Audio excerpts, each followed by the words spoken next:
আমার প্রিয় স্নেহের 2024 সালের নতুন বছরের পঞ্চম শ্রেণীর ছাত্রছাত্রী বন্ধুরা, আশা করি তোমার সবাই ভালো আছো। আজ আমরা যে বিষয়টি নিয়ে আলোচনা করব, পঞ্চম শ্রেণীর সেকেন্ড সামেটিভ অর্থাৎ দ্বিতীয় পর্যায়ক্রমিক মূল্যায়নের বাংলার সিলেবাস, প্রশ্ন কাঠামো এবং নমুনা প্রশ্নপত্র নিয়ে। প্রথমে তোমরা সিলেবাসটা দেখে নাও কী কী বিষয় তোমাদের সেকেন্ড সামেটিভ অর্থাৎ দ্বিতীয় পর্যায়ক্রমিক মূল্যায়নে থাকবে। দ্বিতীয় পর্যায়ক্রমিক মূল্যায়নের ক্ষেত্রে ফুল মার্কস থাকবে 20 আর সময় তোমায় থাকবে 40 মিনিট।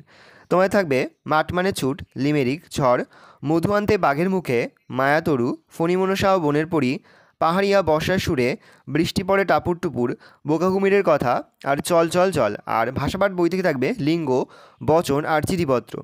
আর একবার সিলেবাসটা দেখে নাও। তোমাদের থাকবে মাঠ মানে ছুট, লিমেরিক, ঝড়, মধু আনতে বাঘের মুখে, মায়াতরু, ফণিমনসা ও বনের পরী, পাহাড়িয়া বর্ষার সুরে, বৃষ্টি পড়ে টাপুর টুপুর, বোকা কুমিরের কথা, চল চল চল। আর ভাষাপাঠ থেকে থাকবে লিঙ্গ, বচন আর চিঠিপত্র। এবার তোমরা প্রশ্ন কাঠামোটা দেখে নাও। গদ্য থেকে থাকবে মোট 5 নম্বর, কবিতা থেকে 5 নম্বর, ব্যাকরণ থেকে 5 নম্বর আর নিমিত্ত থেকে থাকবে 5 নম্বর। এবার আমরা নমুনা প্রশ্নপত্রটা দেখে নেব। সরাসরি স্ক্রিনে কিন্তু আমরা পঞ্চম শ্রেণীর সেকেন্ড সামেটিভ অর্থাৎ দ্বিতীয় পর্যায়ক্রমিক মূল্যায়নের বাংলার কোশ্চেন পেপারটা দেখতে পাচ্ছ। ফুল মার্কস তোমাদের রয়েছে 20 আর সময় তোমাদের রয়েছে 40 মিনিট। একে দাগে রয়েছে সঠিক উত্তরটি বেছে নিয়ে পূর্ণ বাক্যে লেখো যে কোনো দুটি, প্রতিটি বসতে মান 1 করে 1 × 2 = 2। প্রথম, ব্যাঙের সঙ্গে ভগবানের প্রাসাদে গিয়েছিল বাঘ, সিংহ, হাতি না ঘোড়া? উত্তর হবে বাঘ। পরের প্রশ্ন, লিমেরিক কার লেখা? সত্যজিৎ রায়ের, এডওয়ার্ড লিয়ারের, এডওয়ার্ড লিমেরিকের, জন লিয়ারের? উত্তর হবে এডওয়ার্ড লিয়ারের। পরের প্রশ্ন, কবি খুশির অগাধ লুটোপুটি খুঁজে পান পথে, মাঠে, ঘাটে না নদীতে? উত্তর হবে মাঠে। তাহলে কবি খুশির অগাধ লুটোপুটি খুঁজে পান মাঠে। পরের প্রশ্ন, কুমির আর শিয়াল মিলে প্রথমে চাষ করেছিল আলু, আখ, ধান না পাট? উত্তর হবে আলু। তাহলে কুমির আর শিয়াল মিলে প্রথম চাষ করেছিল আলু। পরের প্রশ্ন, গাছের মুকুটের লক্ষ্য মাছ কী দিয়ে তৈরি? সোনা, রূপো, মণি না হিরে? উত্তর হবে হিরে। 2 দাগে রয়েছে পূর্ণ বাক্যে উত্তর দাও যে কোনো 4টি, প্রতিটি বসতে মান 1 করে 1 × 4 = 4। প্রথম, কোথায় গেলে কবি তাধিন তাধিন শব্দ শুনতে পান? উত্তর হবে মাঠে গেলে কবি তাধিন তাধিন শব্দ শুনতে পান। তাহলে কবি মাঠে গেলে তাধিন তাধিন শব্দ শুনতে পান। ব্যাঙের সঙ্গে প্রথমে কার দেখা হয়েছিল? তো লিখবে ব্যাঙের সঙ্গে প্রথমে মৌমাছির দেখা হয়েছিল। তাহলে ব্যাঙের সঙ্গে প্রথমে মৌমাছির দেখা হয়েছিল। পরের প্রশ্ন, কারা বনে মধু আনতে গিয়েছিল? তো লিখবে আরজান, ধনাই, কফিল মধু আনতে গিয়েছিল। তাহলে বনে মধু আনতে গিয়েছিল হচ্ছে আরজান, ধনাই, কফিল, এরা হচ্ছে বনে মধু আনতে গিয়েছিল। ধনাই কিসের মন্ত্র জানে? উত্তর হবে ধনাই মৌমাছিকে ভুল পথে চালিত করার মন্ত্র জানে। তাহলে ধনাই মৌমাছিকে ভুল পথে চালিত করার মন্ত্র জানে। মায়াতরু কবিতায় উল্লেখিত ভাল্লুকটির জ্বর কখন আসতো? তো লিখবে বৃষ্টি হলেই ভাল্লুকের কম্প দিয়ে জ্বর আসতো। তাহলে মায়াতরু কবিতায় উল্লেখিত ভাল্লুকটির কখন জ্বর আসতো? উত্তর হবে বৃষ্টি হলে ভাল্লুকের কম্প দিয়ে জ্বর আসতো। প্রশ্ন, প্রথমবারে আবেদনে ফণিমনসার গাছ জুড়ে কেমন পাতা হয়েছিল? তো লিখবে প্রথমবার আবেদনে ফণিমনসার গাছ জুড়ে সোনার পাতা হয়েছিল। তাহলে প্রথমবার আবেদনে ফণিমনসার গাছ জুড়ে সোনার পাতা হয়েছিল। প্রশ্ন, শিব ঠাকুরের সঙ্গে কার বিয়ে হয়েছিল? তো লিখবে শিব ঠাকুরের সঙ্গে 3 কন্যার বিয়ে হয়েছিল। তার উত্তর লিখবে শিব ঠাকুরের সঙ্গে 3 কন্যার বিয়ে হয়েছিল। পরের প্রশ্ন, শিয়ালকে ঠকাতে আখ চাষের সময় কুমির কি ফন্দি এঁটেছিল? তো লিখবে শিয়ালকে ঠকাতে আখ চাষের সময় কুমির আগার দিকের আখ নেওয়ার ফন্দি এঁটেছিল। তাহলে শিয়ালকে ঠকাতে আখের চাষের সময় কুমির আগার দিকের আখ নেওয়ার ফন্দি এঁটেছিল। 3 দাগে রয়েছে নিজের ভাষায় লেখো যে কোনো 3টি, প্রতিটি বসতে মান 2 করে 2 × 3 = 6। প্রথম, মধু কাটতে 3 জন লোক চাই। 3 জন লোক কি কি কাজ করে? মধু কাটার ক্ষেত্রে প্রথমে এমন একজনকে চাই যে চট মুড়ি দিয়ে গাছে উঠে চাক কাটবে। দ্বিতীয়ত, আর একজনকে চাই যে লম্বা কাঁচা বাঁশের মাথায় মশাল জেলে ধোঁয়া দিয়ে মৌমাছি তাড়াবে। আর তৃতীয় জনকে দরকার পরে যাতে কেউ একজন বড় ধামা হাতে চাকের নিচে দাঁড়িয়ে চাকগুলিকে ধামায় ধরতে পারে। তাই মধু কাটতে 3 জন লোক চাই। পরে হচ্ছে বাচ্চা গাছটি তো মহাখুশি, আনন্দে ডগমগ। এত আনন্দ কখন হলো বাচ্চা গাছের? উত্তর লিখবে বাচ্চা ফণিমনসা গাছটা তার কাটা ভরা পাতা নিয়ে মোটেই খুশি ছিল না। সে বনের পরীর কাছে আবেদন করলো তার পাতাগুলো সব সোনার পাতা করে দিতে। তবে বনের পরী ফণিমনসা গাছের আবেদনে সাড়া দিয়ে তার সব পাতা উজ্জ্বল সোনার পাতায় পরিণত করে দিল।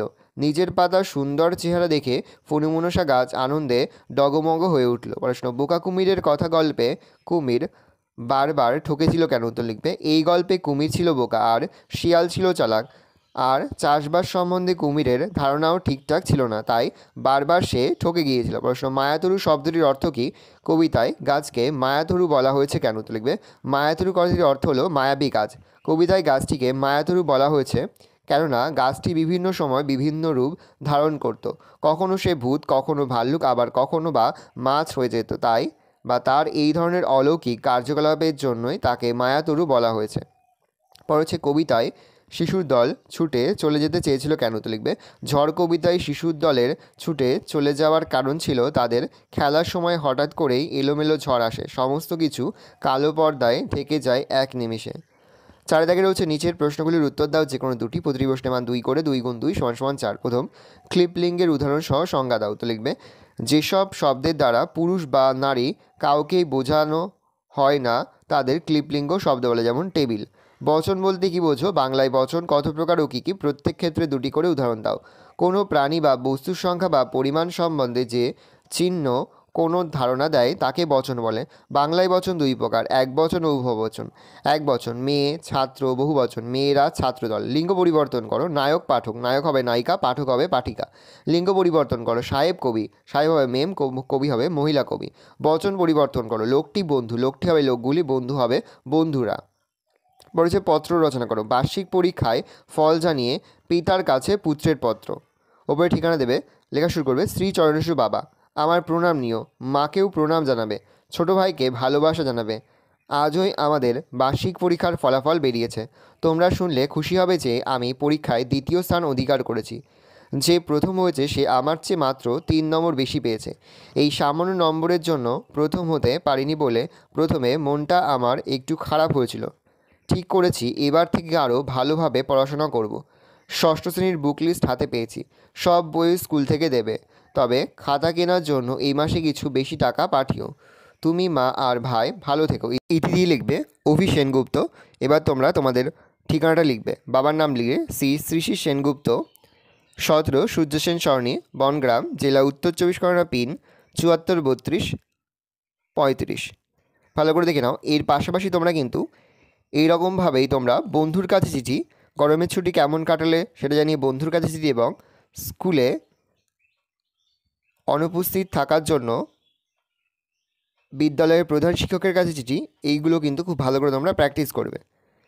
এই ধরনের চিঠি কিন্তু তোমাদের পরীক্ষাতে এবছর থাকবে। ভালো করে তোমরা কোশ্চেন পেপারটা দেখে নাও।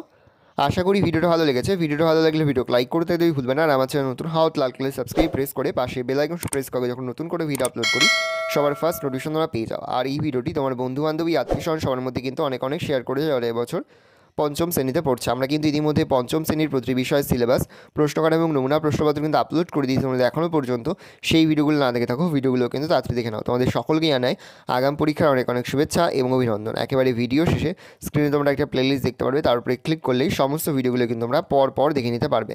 কোনো প্রশ্নের উত্তর লিখতে বা বুঝতে যদি কোনো রকম অসুবিধা হয় তাহলে কিন্তু নির্দ্বিধায় কমেন্ট সেকশনে কমেন্ট করে জানাতে একদমই ভুলবে না। ভালো করে তোমরা কোশ্চেন পেপারটা দেখে নাও।